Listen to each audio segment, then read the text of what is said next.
Welcome to NarrativeNook audio tales where enchanted stories come to life.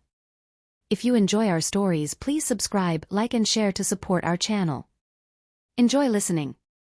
The audience were appalled by the second announcement that Mr. Riddle Sr. had made. The fourth son to Mr. Riddle Sr. has been promoted to chairman, and now, his grandson has been promoted to president. The chairman position had been vacant for a long while now, and Damien, who was the interim chairman, had not even gotten to achieve this position, which would grant him more power. Nevertheless, Mr. Riddle Sr. had given Daniel the position just like that, which showed how much he valued his fourth son. Sean, congratulations. Spencer and Samuel were the first to react by congratulating Sean. Congrats, Sean. Sean was still surprised, as he did not expect that he would be promoted alongside his father. This is great, Sean. Stanley yelled in excitement. However, before he could say another word, Mr. Riddle Sr. spoke again. Although Stanley has only been with us for a short time, his capabilities are obvious to all of us. Both he and Sean have cooperated in excellent fashion to manage the recent projects, so Steve too will be promoted to the position of general manager. Gloria was so excited that she almost cried. After so many years of hardship, my husband finally has gotten a position in the company. Our sons too have become crucial figures in the company. We won't have to be afraid anymore, not even of Damien. One after another, all the attendees present at the event were stunned by the announcements made. Nicole could not foresee that her grandfather would promote her father and brothers all at once. Instinctively, she darted a glance at Damien and Dylan, and that was when she noticed that their faces had turned extremely pale. All the promotions made were basically done to replace their positions in the company. It seems to me that all the announcements made have just made things clear. We, Damien and Dylan, are nothing more than acting directors and general managers in the company. They seethed. As the applause was about to heighten once more, Mr. Riddle Sr. raised his hand up, signaling everyone to wait. It seemed that there was still more to come. It seems to me that he is going all out tonight, and there's a blockbuster waiting to unravel. Jared took a look at Nicole and sighed. Nicole raised her eyebrows as she looked at Jared. She felt that Jared had probably gotten a hint of something. Then, she looked up at Mr. Riddle Sr. again, and that was when he noticed that he was looking right at her. I announce that from today onwards, 26% of the shares under my name will be transferred to my granddaughter Nicole. Mr. Riddle Sr.'s sonorous and forceful voice echoed throughout the room. This time, it was not the sound of applauses that filled the room, but the sound of gasps from everyone present in the banquet. My goodness, 26% of the shares. Such a young woman gets to own that many shares in the company. As expected of the bearer of the fire crest, she now owns the most shares in the company. Yeah. Mr. Riddle Sr.'s total share is 51% in total. The combinations of the other four sons are only 36%. Doesn't that make her the biggest director in the company? Following the discussion among the crowd, everyone came to a conclusion and looked at Nicole with a mixture of both surprise and astonishment. On the other hand, Nicole had never been stared at by so many people in her life. It's so uncomfortable. In the past, Nicole had always preferred to be as discreet as possible. In order to elude any problems that she feared she would attract, she would rather be recognized as a country bumpkin. However, now that Mr. Riddle Sr. had given her the most shares, making the most important director in the company at just 18 years of age, it had become a massive joke that not everyone could pull. Once Nicole's brothers had returned to their senses, they were left in a state of disbelief. Nicole, you have become the largest shareholder of our company. You have been given more shares than our father. Spencer and Samuel were so surprised that they started to tell Nicole things she was not aware of. Hearing that, a headache began to set in for Nicole. Why did you give me so many unwarranted shares? I'm not short on cash. This is drawing so much unwanted attention to myself. Deep down, she wanted to reach out by signaling to Mr. Riddle Sr. that she had something to say to him, but unfortunately for her, he seemed to have known her thoughts, and so, he added, however, since she's still in school, so she will not be participating in the company affairs for the time being. As for now, all company affairs will be managed by Daniel and Sean. She'll join us once she reaches 20 years of age. Nicole could not even muster up a single word to voice her refusal. Mr. Riddle Sr. understood very well that he had not given Nicole any chance to decline, and once again, the crowd erupted into thunderous applause. As for Daniel, he had never experienced such a moment before. It was the truly peak of his entire career.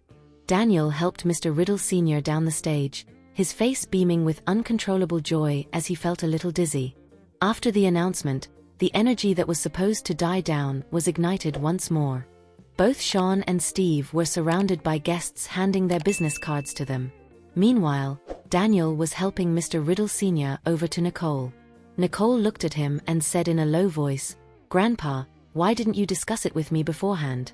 Why did you announce that you would give me the shares?" Indeed, Nicole had too many things on her plate, and would have no time to deal with company affairs.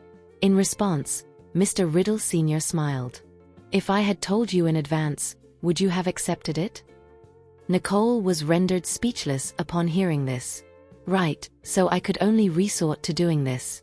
I'm getting old and these shares, sooner or later, will be split between all of you guys," he said. Nicole then took a deep breath. "But because you've given me so many shares, others may have other ideas." Knowing who Nicole was talking about at an instant, the old man's face darkened and he deliberately raised his voice as he said, "Compare the state of the company in the past 10 years and the state of it now. Anyone could tell who is more suited to manage the company. This matter cannot be discussed by others as I have already decided." Damien and Dylan, who were not far away, overheard this, and as soon as they did, they quickly lost the courage to ask why. It was because of their management of the company over the past 10 years that the Riddle family continued to decline in power and reputation. As such, they could only blame themselves and their incompetence. Unable to take it anymore, Damien shouted, "Let's go." Naturally, Miley trailed behind him and left. Dylan was also livid, but he did not have the nerve to leave. On the other hand, Karen was unable to deal with the humiliation anymore, and proceeded to pull Dylan along with her, saying, "Damien had already left. What are you still doing, standing here? Do you want to continue to embarrass yourself?" Without waiting for Dylan to respond, she immediately dragged him away. Mr. Riddle Sr. shook his head as he watched the two families' departure. "I've given the both of them 10 years' worth of opportunities, and none of them had taken it. Now, the only person I could trust is Daniel," he thought. "I'm tired. I'll leave the banquet in your hands now. I'll be going back to the Riddle residence." Mr. Riddle Sr. shot Daniel a glance. "Got it." Daniel hurriedly nodded, after which he sent Mr. Riddle Sr. off. "I'm tired too, let's leave together." Mr. Johnston Sr. suddenly appeared, wanting to leave the banquet together with Mr. Riddle Sr. Nicole looked at Jared. "Go send your grandpa off." "Okay." Jared nodded, whereupon he helped his grandfather and Mr. Riddle Sr. out the venue. Though the two of them had left, people spared no time to seize every drop of alcohol. Nicole, who was also a little tired, decided to go to the bathroom before leaving. However, she did not notice that someone was following her as she was on her way out. Nicole had just exited the bathroom when she felt that someone was approaching her from behind. Instinctively, she timed her punch in an attempt to strike him in his face, but he seemed to be well prepared. He grabbed Nicole's arm at once, matching her strength, and twisted them behind her back before turning around like a tease, pushing Nicole up against the wall. "Elle can't move with my hands behind me." Nicole subconsciously raised her leg to knee him in the groin, but he was far too quick, as he grabbed her leg just in time. The posture they were in was obscene, and this immediately caused her to raise her head in anger. Who is this guy? How shameless can he be? Unexpectedly, the person turned out to be Harvey. It was at this moment that Nicole noticed his entire body reeked of alcohol. It was obvious that he had had too much to drink. "Harvey, what are you going to do?" "Let me go right now, or I'll beat the hell out of you," she said, her face stern and impatient. In response, Harvey gave her a creepy smile. "If I don't let you go, what will you do with me?" Before Nicole could react, he sloppily kissed her on the lips. With her eyes widened, she instinctively turned her head to avoid him. Then, Harvey stretched his hands out, grabbed her chin with one, and prepared to kiss her. At that moment, she lost all of her patience. Disregarding the history between them, she used all of the strength she could muster and punched him hard on his chin. Harvey's world went black for a moment before he tumbled onto the ground with a loud thud, hitting his head in the process. He let out a hiss, and though he had not shown it before, the last thing he had expected was to be knocked down by Nicole with such ease. The excruciating pain he felt began to sober him up, during which he tried to laugh the incident off. Nicole frowned. He must have nuts, or perhaps this is who he really is under that mask. Harvey's delirious laughter drew the attention of everyone around him. At the same time, Jared was looking around for Nicole, and when he heard Harvey's laughter, he rushed over. That was when he saw Nicole standing by the wall, rubbing her wrist as Harvey laid on the floor. He instantly knew that Harvey had tried something on her. Otherwise, she would not have attacked him. What did he do? Jared asked, sprinting up to Nicole. If this guy had done anything to Nicole, I will not spare him, he thought. Nicole shook her head and lowered her wrist. It's okay. Just him alone. He's not capable of doing anything to me.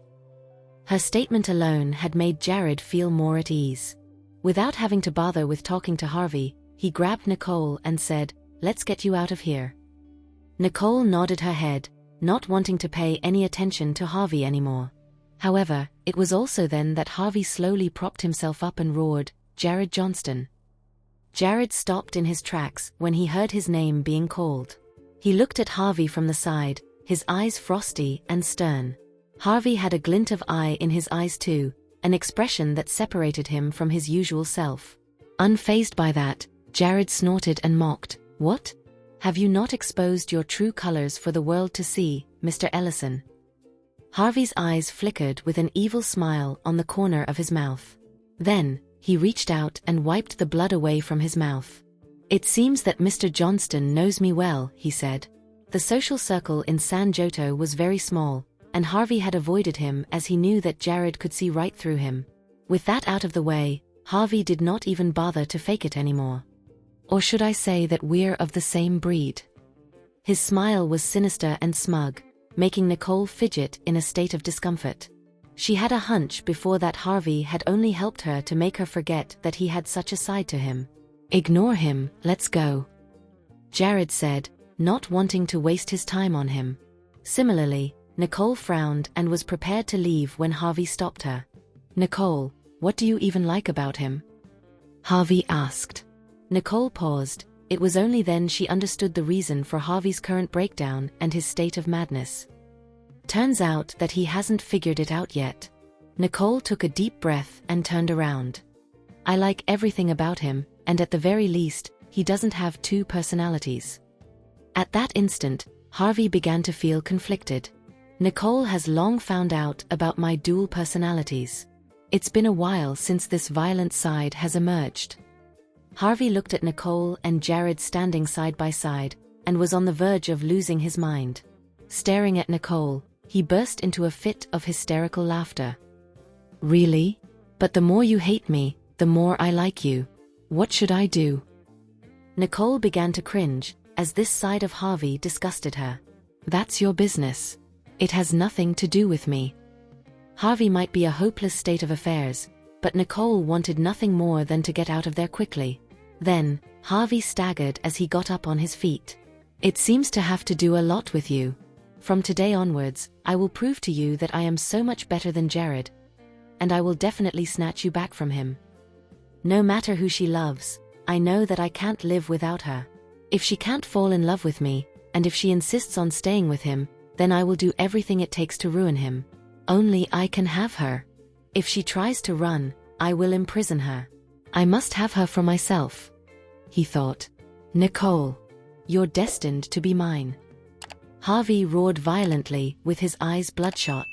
Unable to stand around and watch anymore, Jared stepped in front of Nicole. "Harvey, I have received your declaration of war. I have to remind you that Nicole is my fiancée and my future wife."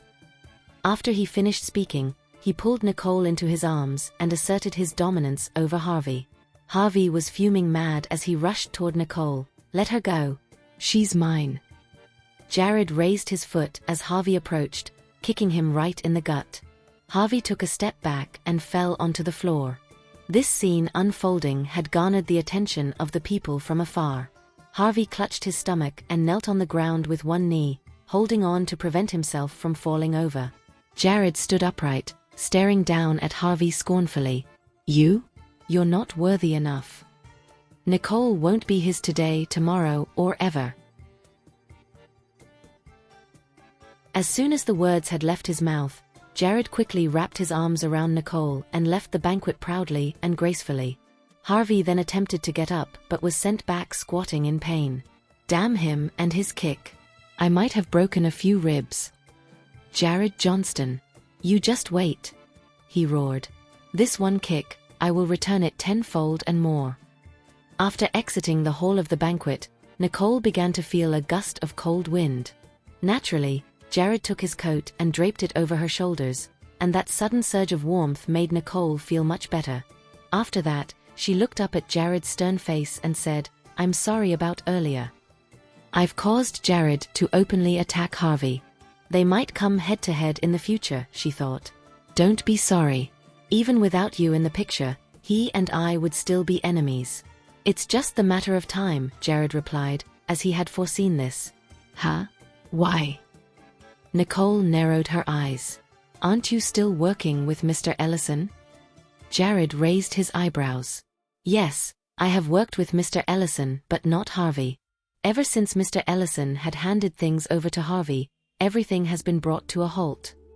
Seeing that Jared had come prepared, her eyes darkened a little. What did he ever do to cross you? He must have done something. Otherwise, Jared would not have been so triggered about him. Jared flashed her a sheepish smile.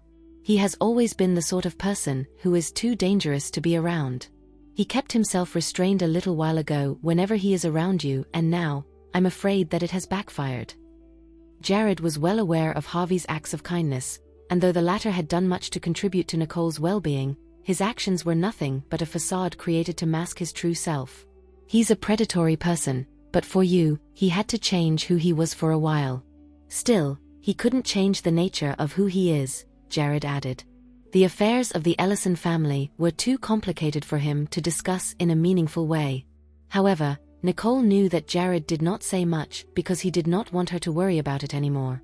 Thus, she did not press on with more questions. Instead, she decided that she would obtain more information through her connections. Max soon drove Jared's car over, after which Jared opened the door for Nicole to enter. She then removed Jared's coat and gave it to him upon entering the car that was noticeably warmer. By the way, I wanted to ask you at the banquet earlier. Why the change of dress style? Jared asked. Nicole paused, and with her forehead creased, she replied, Weren't you the one who hated it when I wear revealing dresses? Sensing that something was wrong, Jared frowned. He glanced over at her shoulder and that was when he noticed a small bruise. Before Nicole could react, he immediately reached over. Nicole dodged his hands as soon as she felt him approaching, but unfortunately, there was nowhere for her to go with the car door beside her. And just like that, Jared had removed the cover from her shoulders before she could react. Upon unveiling her shoulders, Jared was appalled and his eyes turned frosty at an instant. What happened here? Max could not resist glancing at the rearview mirror, and what he saw shocked him. Nicole had a serious injury, and yet, she had not said a word about it throughout the duration of the entire banquet. Just how much can she endure? In visible discomfort, Nicole pulled the sleeves back onto her shoulder, and in a strangely, don't make such a huge fuss about it. It's just a minor scratch. Minor scratch. Jared laughed, though he was livid. There is major swelling on the wound area, and you think it's a minor scratch? Max, go to the hospital and call Martin, Jared said while his eyes were downcast. Yes, sir. Max nodded. Nicole hurriedly stopped him. I can take care of this myself. I don't need any treatment from Martin. This idiot, Jared Johnston. It's just a minor injury, and he had to call Martin. He's really making a fuss out of nothing. Nicole thought. You are well versed in medicine, but have you taken care of the wound yourself? You just simply cleaned it and went to attend the banquet, Jared retorted. He had hugged Nicole several times that night, and during that few times, he felt that her body was stiff. Now that he thought about it, his touch must have caused her a lot of pain. I cleaned it using the beacon. The swelling will definitely subside tomorrow. There's no need to go to the hospital. I'm exhausted now. If you really care about me, just send me home so that I can get some rest. Nicole frowned and stared at Jared. Jared gazed into her eyes, but after being glared at by Nicole for a few good seconds, Jared could not help but take a deep breath. Send her home. Understood. Max nodded, after which he made a U-turn. Seeing that, Nicole heaved a sigh of relief. Jared felt that this issue was not as simple as described, prompting him to continue questioning her. I can send you home, but you must tell me clearly how you got hurt. Can you do that? Although Jared's men were guarding Nicole in secret, they could not enter the school compound. After all, that was Mr. Ellison's territory. Security was not an issue there. Jared initially thought it would be good enough if his men guarded the outside. Much to his chagrin, however, Nicole had been injured several times over the past few days. In reply to that, she briefly said, "A flower pot from one of the upper floors fell and almost struck Lulu. I accidentally injured myself while I was pushing Lulu away." A flower pot? Jared frowned. Royal Creek Institute would not simply place their flower pots in precarious positions like that. Jared had been to Royal Creek Institute before. Security and amenities were not an issue. There was near zero chance that a flower pot was placed in a spot that would place the students in danger. Nicole shot him a glance. This fella is smart. There's nothing I can hide from him. As such, she could only tell him the truth. I guess it was done by someone on purpose. Once I hack into the school's CCTV tonight, I'll be able to get to the bottom of this. Jared's gaze instantly darkened. This person must be a student, judging from how they are employing such childish and amateurish tricks. Have you offended anyone as of recent? Jared looked at her, his gaze stern and intense. Nicole smiled. Just today itself, I've offended someone. Thinking about how Rain had been laughed at on the forum, Nicole did not even bother with the fact that she had pissed anyone off. Don't take it lightly. You've dodged a bullet this time. But what if you did not? And that person wants you dead? Jared asked, his gaze frosty. Nicole could not help but raise her eyebrows. She had never thought about that. She felt that it was just a childish act and that she only had to check the cameras to find out what the truth was. Now that she thought about it, the perpetrator had made a move on Lulu without knowing what Nicole was capable of. They were obviously targeting Nicole. This person is really evil, she thought. If it really was Rain, I'll not let her off the hook easily. Should I take care of this? Jared raised his eyebrows. He had a strong feeling that Nicole had a rough idea as to who the criminal was. As expected, Nicole shook her head. It's fine. It's best for you to not get involved with the affairs of the Riddle family. Jared immediately understood Nicole's intention. I can stay out of this, but I will never allow anyone to hurt my girl. You must make them pay for what they have done tenfold. Do you understand? Jared asked, knowing that as long as Nicole wanted payback, she would have the ability to do so. Don't worry. This time around, I'll make sure she gets kicked out of this school forever, Nicole replied. It was only then that Jared felt satisfied.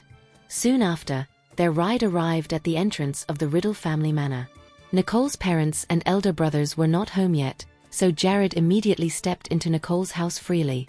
Mrs. Wallace Sr. was already sleeping at that hour. The only ones left in the living room were the butler and the servants. Once inside, Jared immediately ordered the butler to bring a first aid kit over. In response, Nicole frowned and looked at him. What are you doing? I'd like to redress your wound. Jared looked at Nicole and said, I'm still worried about you. This woman is always looking out for others, but she would always put herself last and not take anything about herself seriously. I don't trust her at all, Jared thought. Nicole initially wanted to decline his help, but after noticing how serious he was, she could only listen to him. Deep down, she wanted to fly into a tirade at him, for he was like a mind reader. He even knew that Nicole had simply dressed her wound. After all, Nicole had suffered all types of injuries when she was on her clandestine missions. To her, this was just a minor injury, and with the beacon at her disposal, an injury like that was not a cause for concern. Jared received the first aid kit. Then, he stretched his hands out and pulled down Nicole's shirt off from her shoulders. As the act itself was a little sensual, her face flushed at once. The entire room became quiet. Under the light from the lamp and with a serious look on his face, Jared took a cotton swab and a medicinal concoction that promoted blood circulation. Then, he applied it on Nicole. As Nicole felt the gentle touch from the cotton swab which Jared was holding, she felt a surge of warmth in her heart.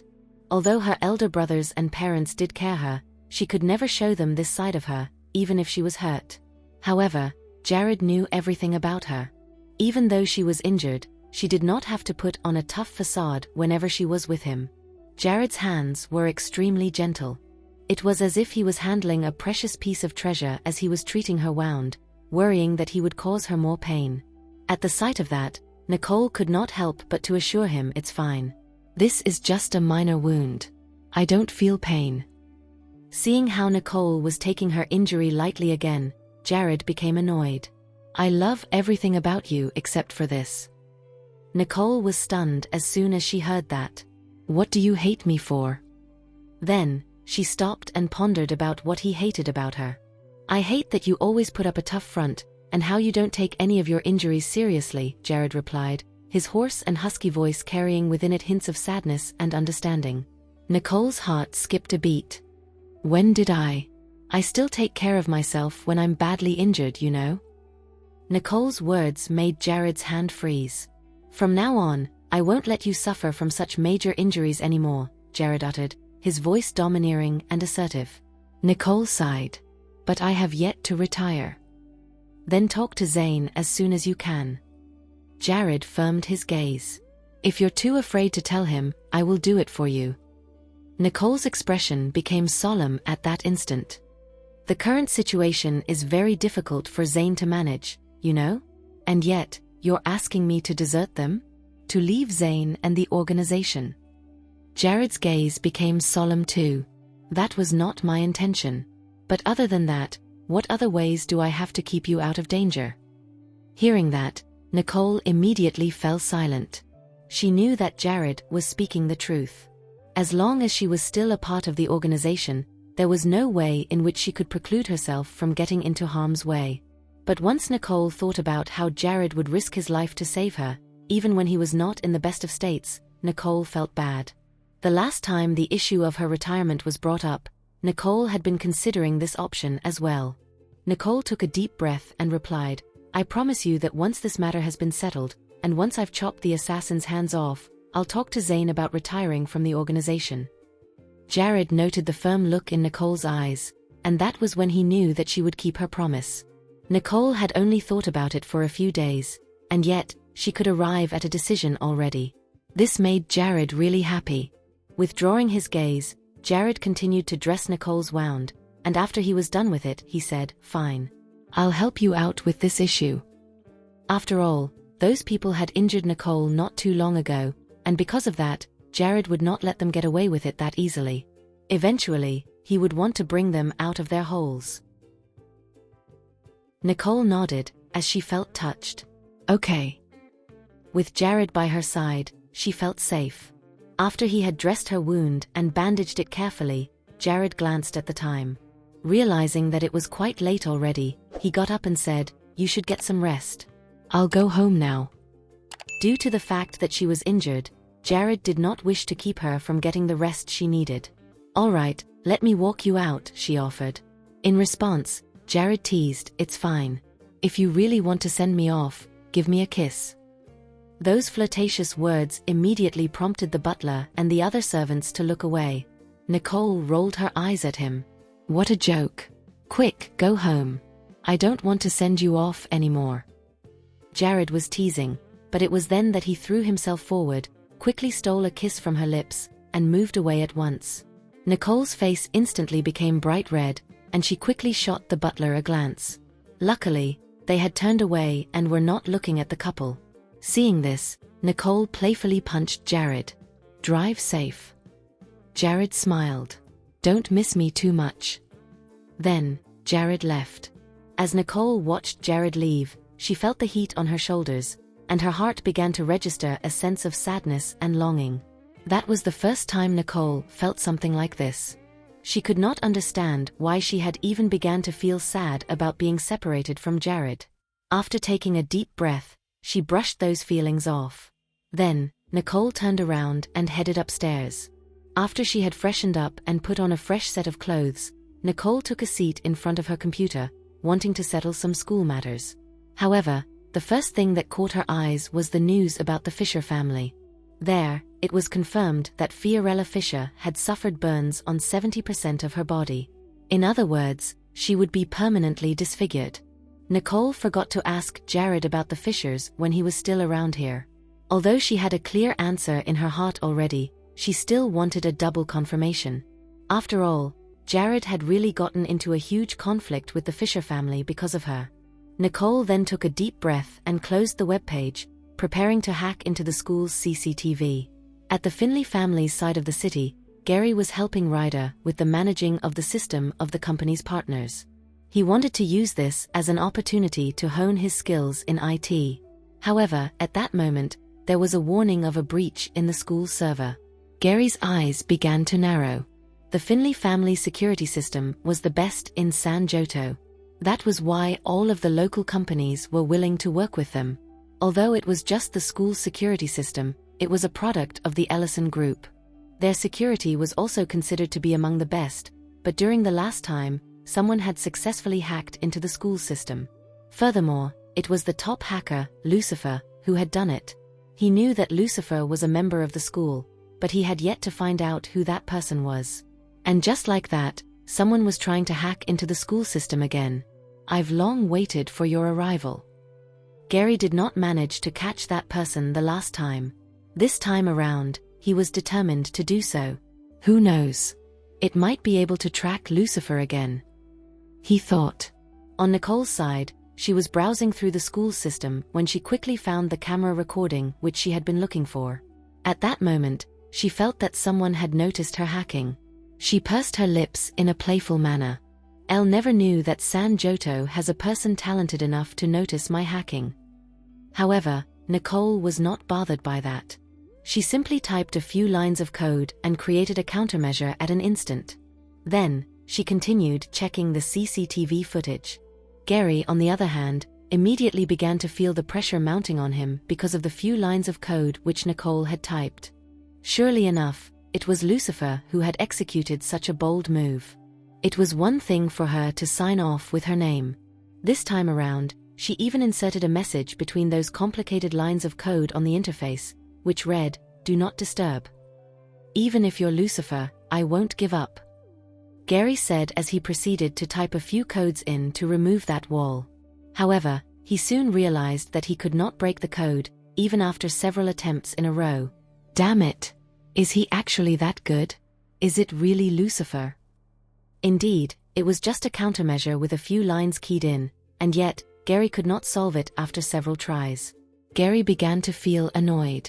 But if his opponent really was Lucifer, then it would be a once-in-a-lifetime opportunity to test his skills.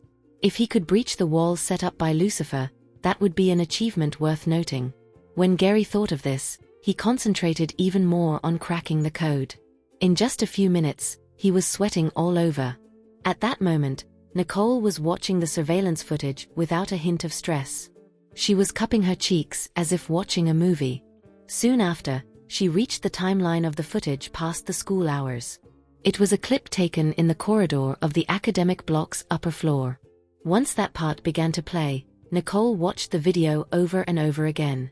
As expected, she spotted two figures on the fourth floor. Those two individuals were lifting the flower pot which was placed at the window ledge and were waiting for the right time to make a move. After a few minutes, one of them threw the pot down in a hurry. Then, the duo immediately turned around and left. The moment they turned around, Nicole pressed the pause button. She could immediately see those two people's faces. As it turned out, they were members of the volleyball team. It seemed to Nicole that they had received an order to do what they had done from Rain. In fact, it made sense too. Rain had lost her reputation in that very morning, and because of that, she definitely would make a move on Nicole. This was what Nicole had expected, but she truly did not expect them to have thrown the pot at Lulu by mistake. If it was plummeting toward Nicole, she would have been able to dodge it. But because it was close to hitting Lulu, Nicole could not ignore it. That was why she had gotten hurt in the first place. As Nicole was watching this, her eyes darkened a little, and without giving it much of a thought, Nicole immediately copied the video. Concurrently, Gary had successfully broken through Nicole's wall, and when she noticed that, a hint of excitement grew in her eyes. It seemed to her that there was someone at San Joto who was on par with Zeke in terms of capabilities. Gary was elated by the fact that he had actually broken through Lucifer's wall. This was something wilder than his wildest imagination. Without hesitation, Gary activated the tracking system at once, wanting to track the Nicole's IP address. Then, Nicole looked at the system that her opponent was using, and that was when she sighed. Although his technique is good, his tracking system is outdated.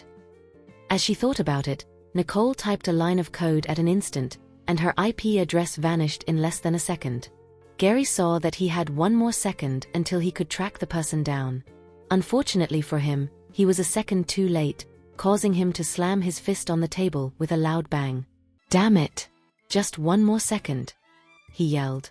Nicole was the only one who knew that the problem did not solely lie in the fact that he was a second too late. With that sort of system, he would not even be able to track Zeke down, let alone Nicole. However, her curiosity for the person grew. As he liked to solve problems, Nicole would take the chance to mess around with him. With that in mind, Nicole added another firewall onto the school system, and once that was installed, Royal Creek Institute's security system went haywire at once. Gary was stunned as soon as he saw that which had transpired. Does Lucifer know that I was tracking him? So, is that why he got angry and messed with the school's security system? Damn it! As this was not a trivial matter, Gary must recover the system before the sun rose. However, the interface that popped up soon after showed that it was an even more complex wall than before. Seeing this, Gary realized that he would not be able to crack it in a few hours. Damn! Lucifer, you better not let me catch you. Otherwise, I'll get to the bottom of this. Gary was furious, but deep down, he knew that Lucifer might have already escaped. And indeed, Nicole immediately went offline after she had gotten what she wanted. Because she had gotten the evidence she was after, she did not wish to waste any more time. It was rather late already, and Nicole could also hear the voices of her parents and elder brothers downstairs. They were back. Then, she laid down and got some shut-eye. She had a good sleep, but for Gary, he had a sleepless night as he was busy combating the system. He only managed to breach the wall once the sun was beginning to rise. Seeing that the security system had reverted to its usual state, Gary heaved a sigh of relief. However, he was thoroughly exhausted and dizzy by that point. Who on earth is this talented guy? He could produce so many walls that are incredibly difficult to breach, he thought. After Gary had dealt with the system, he looked at the coding interface again. Then, he suddenly realized that a sentence had appeared on the interface itself. Congratulations. Gary's face turned sour at an instant. He felt that Lucifer had played him like a fiddle. And just as he was about to shut the computer down, he suddenly noticed the signature at the bottom right of the screen. It was the same signature as before, just Singh. It is Lucifer, he yelled. But if it really was Lucifer who had repeatedly hacked into the Royal Creek Institute system, what was their purpose for doing so? Previously, Gary had suspected that Lucifer was someone from the Royal Creek Institute. But he had never managed to identify who the computer expert in school was. If there really was someone like Lucifer, he would have become famous quickly. A semester had passed, and yet, there was no one who fitted the bill. In the meantime, Gary had thought that his previous guess was incorrect. But now, he was confused. If it was not someone from school, why would he hack into the school's system repeatedly? He pondered. Gary's gaze swept through, and he suddenly noticed the letter S in sing and song. Both letters in question were written in capital. As the letter was extremely familiar to him, a scene flashed across Gary's mind. It seemed like a signature on someone's book which he had seen before. The only issue was that he could not recall who it was because his head was dizzy. As such, he could only take a rest before thinking about it again. After he had thought about all that had occurred, Gary could not even bother to look at the time anymore. Right away, he went to his bed and fell asleep. During the next morning, Nicole left for school early.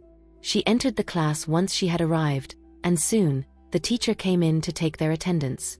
Everyone was present, except for Gary. Jack and Wayne were confused. They did not get word from Gary that he was planning to take a leave of absence today. Then, they sneakily called and messaged him, but there was no reply. Therefore, they could only give up. During recess, Nicole was surrounded by the duo of Lulu and June. The both of them were still dwelling on the happenings of the previous night. "Nicole, you did not inform us earlier that we were going to be the plus ones for your brothers. Do you know how much of a rush you had put us in?" June said. "That's right. We did not even have the time to get our outfits tailored. We were just wearing our old ones," Lulu added, feeling rather bitter. Last night, it was a glorious moment for them as the companions of 3 famous figures in school. And yet, they did not dress up elegantly enough. "No, you girls looked beautiful. My brothers were satisfied," Nicole teased. Indeed, earlier in the morning, Spencer and Samuel had wanted to thank her when they were having breakfast. "Really?" June blushed, for she was concerned about Samuel's opinion. Nicole nodded in response. "Yeah. They even said that if the both of you do not mind, they want you girls to be their partners for any future events." One could only imagine how happy the boys were with June and Lulu. "Gosh, that would be such a pleasure," Lulu said, almost feeling dizzy. If the entire school knew that the both of them had Spencer and Samuel's partners, they would be thoroughly envied by every single person around them. "Seize the opportunity while you can." Nicole laughed, secretly finding the notion of June being so shy amusing. If the both of them could be her sisters-in-law in the future, her life would become a lot more interesting. Thank you for listening. If you have enjoyed this story, please like and share so others can see it too. Also hit the subscription button and notification bell so you can be notified on our next release. Thank you for your support. God bless you.